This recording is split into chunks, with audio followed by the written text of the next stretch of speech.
बड़ी खबर बीजेपी बहुमत के आंकड़े के तरफ पहुंचती हुई साफ नजर आ रही है। 100 सीटों पर के करीब भारतीय जनता पार्टी और एकनाथ शिंदे का गठबंधन वहां पर पहुंचता हुआ। 94 सीटों पर बीजेपी प्लस आगे, शिवसेना, यूबीटी, एमएनएस और एनसीपी एसपी 48 सीटों पर वहां पर आगे, 50 सीटों पर करीब करीब हो जा सकते हैं। यानी दुगनी बढ़त भारतीय जनता पार्टी और एकनाथ शिंदे के गठबंधन को, जबकि कांग्रेस पार्टी 4 सीटों पर सिमटती हुई यहां पर नजर आ रही है। 227 में से 148 सीटों के रुझान।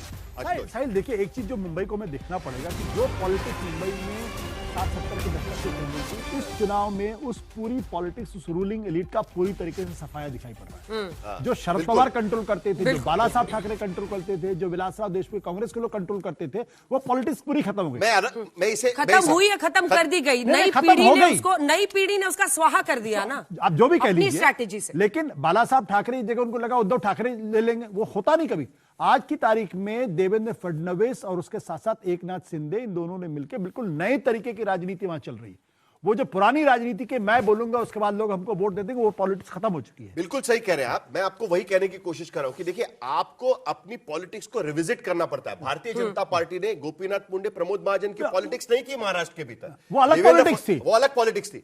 देवेंद्र फडणवीस ने अपनी पॉलिटिक्स लाई और उसका फायदा यहां पर हो रहा है। एक बार जो ये गुलाल वाली तस्वीरें थी दिखाइए, क्योंकि अब जानकारी आ गई है। मुंबई में जो ये नवनाथ बन पत्रकार थे, वो बीजेपी से जीते हैं। उसी की खुशी है। गुलाल और बड़ी इंटरेस्टिंग बात है, नवनाथ बन जहां से सीट पर लड़ रहे थे, वहां पर 135 नंबर वार्ड, 135 नंबर वार्ड, सिर्फ 2000 वोट पड़े थे। मानकुंड का इलाका है, मानकुंड का इलाका है। सिर्फ 2017 में बीजेपी को वहां पर सिर्फ 2000 वोट थे, शिवसेना को ज्यादा वोट थे वहां पर। लेकिन उसके बावजूद नवनाथ बन आज एकनाथ शिंदे के साथ मिलकर वहां पर चुनाव जीत रहे हैं। और भारतीय जनता पार्टी के मुख्य प्रवक्ता भी है वहां पर महाराष्ट्र में, पत्रकार रहे, टेलीविजन के पत्रकार रहे। तस्वीर एक बार फुल स्क्रीन काट दीजिए, मतलब नंबर्स के साथ काट दीजिए। ये जो गुलाल की तस्वीरें आप देख रहे हैं, ये बीजेपी के जीत का जश्न है। वार्ड नंबर 135 में जहां नवनाथ बन जीते हैं, मानकुंड का इलाका है। और इस जीत के बाद बीजेपी कार्यकर्ता यहाँ गुलाल के साथ होली, मतलब लग रहा है होली मार्च के पहले जनवरी में ही यहाँ पर कार्यकर्ताओं के लिए आ गई है। होली के पहले की होली है, ये जीत की होली है। ये बड़ी इंटरेस्टिंग बात है कि क्योंकि नवनाथ बन उस इलाके में पिछले 15 साल से रहे। आशुतोष जी माइक लगाइए, वापस लगाइए। जो कुछ पत्रकार पॉलिटिक्स में आके सफल भी हो जाते हैं। देखिए, ये मौका आप मुझसे नहीं छीन सकते थे, ये मौका आप मुझसे नहीं छीन सकते थे। नहीं, मुझे कभी इसको छिपाने में पॉलिटिक्स में आके सफल भी हो जाते हैं। कुछ पत्रकार जो पॉलिटिक्स में आते हैं, कॉर्पोरेटर भी बन जाते हैं और चुनाव जीत भी जाते हैं। संजय राउत एक तरीके के पत्रकार थे एक जमाने में। संजय राउत अलग तरीके के।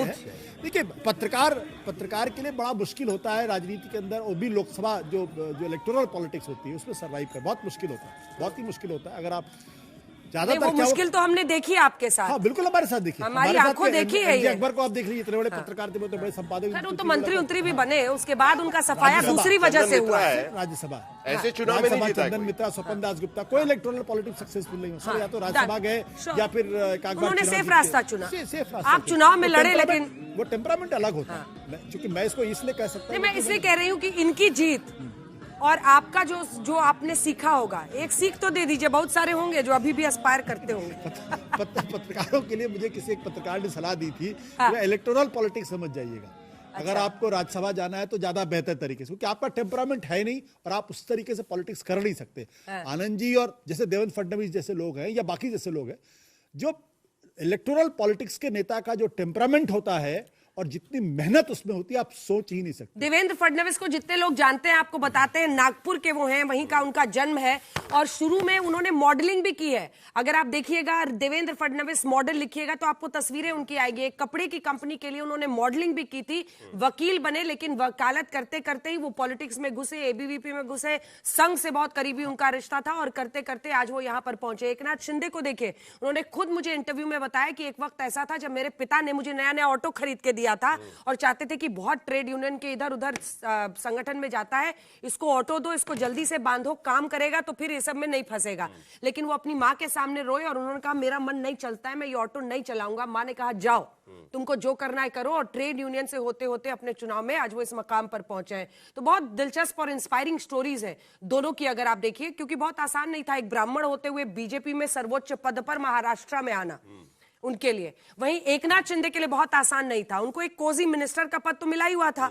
अब वहां से चैलेंज करना ठाकरे लेगेसी को, अगर आप उनके नजरिए से देखिए तो ये बहुत बड़ा रिस्क था, बहुत बड़ा। 40 विधायकों को लेकर सूरत और फिर गुवाहाटी ले जाना, छुपते छिपाते फिरना, जो भी है, छुपते छुपाते फिरो या चार्टर्ड फ्लाइट पे जिस तरीके से भी जाना, लेकिन ठाकरे के खिलाफ बगावत, और वो भी महाराष्ट्र में, वो भी महाराष्ट्र में, और इस तरह का कमबैक करना, और वो भी जब उनकी सत्ता महाराष्ट्र के भीतर है और उसके बाद अपनी मतलब उनके पार्टी का नाम और सिंबल उनके पास है ना।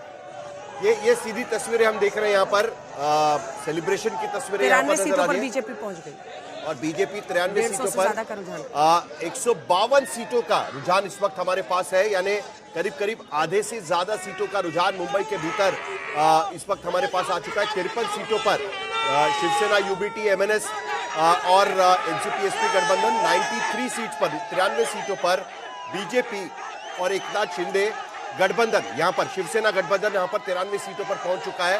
नागपुर में भारतीय जनता पार्टी 100 सीटों के करीब जाते हुए 129 में से 91 सीटें भारतीय जनता पार्टी वहां पर लीड पर है और उतनी सीटें वो जीत सकती है। 29 सीटों पर कांग्रेस वहां पर नंबर 2 की पोजीशन पर और अन्य 9 की जगह पर है। यह भारतीय जनता पार्टी के कार्यकर्ताओं का सेलिब्रेशन हम यहां पर देख रहे हैं मुंबई के भीतर, और साफ नजर आ रहा है कि बीजेपी का ये धारावी की तस्वीरें हैं, ये धारावी की तस्वीरें, कौन सा कैंडिडेट जीता है। ये बीजेपी का कैंडिडेट अगर धारावी के भीतर जीता है ये तो बहुत बड़ी बात है, क्योंकि धारावी के भीतर अडानी के इस रीडेवलपमेंट प्रोजेक्ट के खिलाफ कांग्रेस वहां पर खड़ी थी, धारावी के सपोर्ट पे, करो के सपोर्ट पे, ऐसा उनका दावा था। लग रहा है बीजेपी की जीत, क्योंकि जो झंडे वगैरह लिए क्या बोल रहे हैं वो सुन लेते हैं। सुनिए। आणि ही निष्ठेची लढाई आहे। एक लक्षात घ्या, पहिला खासदार पडला, दुसरा आमदार पडला, तिसरा ये किसके कार्यकर्ता, ये सब ये शिवसेना के कार्यकर्ता नजर आ रहे हैं, शिवसेना यूबीटी के शिवसेना यूबीटी के कार्यकर्ता नजर आ रहे हैं, ये शिवसेना यूबीटी के कार्यकर्ता नजर आ रहे हैं। जरा तस्वीरें जाएंगी तो कहां से किसकी है वो भी बता दीजिएगा, क्योंकि सभी देर में लेकिन इस तस्वीरें गुलाल में आने एक वाली साथ हैं। राज ठाकरे के घर के बाहर जबरदस्त सन्नाटा इस वक्त बताया जा रहा है, पूरी तरीके से आपको सन्नाटा, दिखाएंगे। पूरी तरीके से सन्नाटा। मुझे लगता नहीं है कि आज वो क्या बात करेंगे इस पर, लेकिन पूरी तरीके से सन्नाटा। मातोश्री के बाहर भी मुस्तफा शेख वहां पर थे, वहां पर भी पूरी तरीके से सन्नाटा। मुस्तफा शेख वहां पर, जरा मुस्तफा के पास चलते हैं। मुस्तफा अगर आपके साथ जुड़े हुए हैं तो उनके पास चलते हैं, क्योंकि ये तस्वीरें साफ नजर आ रही है कि भारतीय जनता पार्टी और एकनाथ शिंदे बीएमसी के भीतर सत्ता के पास पहुंचते हुए 152 सीटों के रुझान, भारतीय जनता पार्टी और एकनाथ शिंदे 100 के करीब पहुंचते हुए। मुस्तफा, पूरा सन्नाटा मातोश्री के बाहर। जी बिल्कुल, आप कह सकते हैं कि बीते 25 सालों में जिस तरह से शिवसेना यूबीटी की या शिवसेना की ताकत बीएमसी पर रही है और यहीं से महाराष्ट्र की पॉलिटिक्स चलती रही है, अब विधानसभा के बाद बीएमसी जब हाथ से जाती हुई दिख रही है तो कहीं ना कहीं एक तरह से जो शक्ति केंद्र है वो मुंबई में बदल गया है, ये कहना गलत नहीं होगा। इस वक्त हम मातोश्री के बाहर है, उद्धव ठाकरे, आदित्य ठाकरे अपने आवास पर है, काउंटिंग चल रही है, लेकिन जिस तरह से महायुति बीएमसी पर सत्ता काबिज करती हुई दिख रही है, कहीं ना कहीं सालों बाद बीएमसी में अब बीजेपी या शिवसेना एकनाथ शिंदे का मेयर बैठेगा और ये एक बहुत बड़ा झटका बीएमसी में माना जा रहा है उद्धव ठाकरे की पॉलिटिक्स के लिए।